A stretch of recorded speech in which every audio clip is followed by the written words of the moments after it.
I'm Margie, and this is my attempt to paint my lampshade.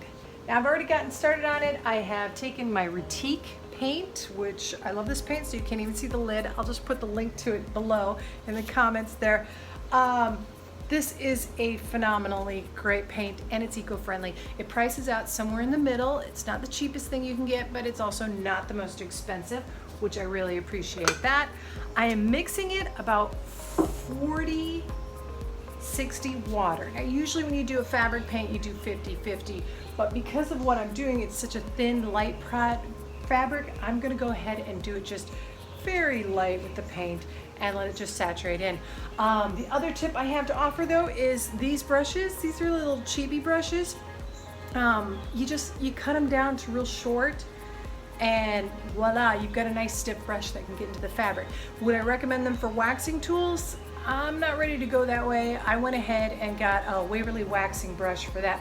However, because this is a lampshade and because it is going onto heat, it's not gonna get a wax cover, but it's also not gonna get a finishing cover. I'm just gonna go ahead and paint and have at it and let it dry and cure, because nobody's gonna be sitting on it, touching it, wiping it. It's a lampshade for peace sake. So like a month into time, it will be all set in. It won't need a finishing cover or wax or anything else on a top coat. So here we go. All right, I'll keep painting and show you the results when I'm done.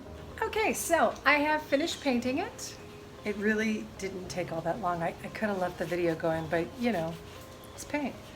I'm loving the outside. I think it's gonna look lovely in my room, just as it is.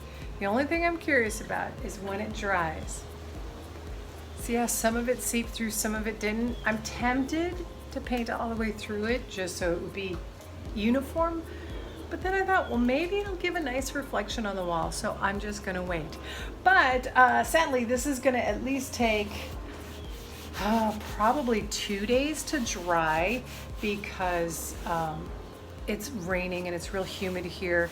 So if I had done it on a sunny, dry day, this would have probably dried within a couple of hours. But what I'm doing right now with my hand is I'm just wiping it in to make sure it gets within the fabric and it's not just coated on the top, which is something I would do with any fabric paint, which is why the gloves are so handy. Yeah, we've got it all wiped in and thoroughly saturated. Now it's just time to dry. Hey, okay, so we have got day 2 with this. Now, it actually looks pretty good. There's some spots that it's like just not as dark as I would like it. But as you can see, yeah, the light when it shines through, I don't mind it, but I have some particular children who are not really thrilled with it. So I'm gonna give it a light sand, and then I'm gonna apply a second coat.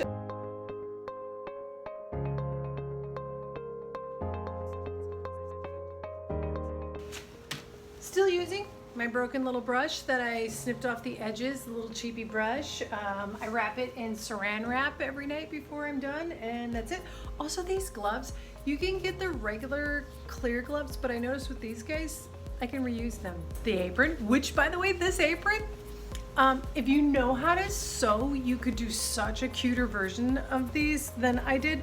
But basically it was an old pair of jeans, not mine, but they were laying around and I just cut them up. I cut the legs open and made the bottom, and then I used the seams and stuff. I'll have a blog post or another video on that one, but honestly I'd love to see what people do who know how to sew, because they like finish hems and make things fit real nice. But it works, it's the coverage I need. So did a light sanding. Ooh, almost forgot, gonna wipe off the sanding, you know, anything that's in there extra.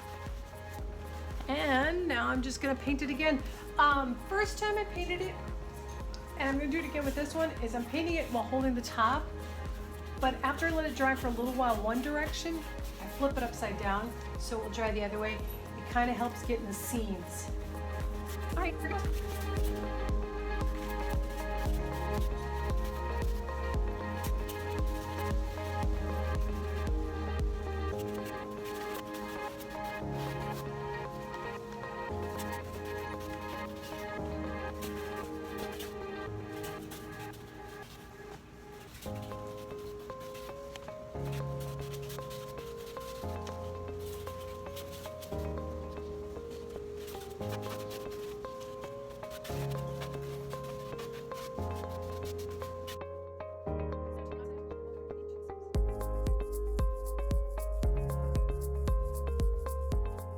Still haven't gotten it saturated through to this side, but that side's looking all saturated.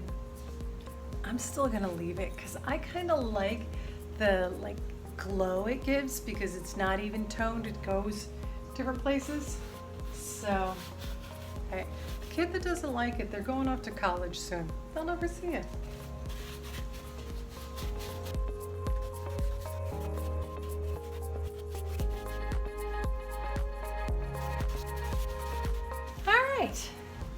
This is going to take at least a day to dry, and it's real humid here, so like I said, drying time will probably be in the house because the air conditioning will give it a little bit of a help. Another tip also,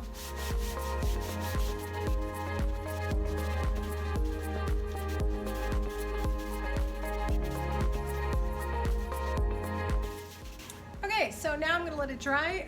I'll let it dry for this way for a while, and then I'll turn it upside the other way, just in case there is some liquid in here that's saturating. I want it to go both directions if possible.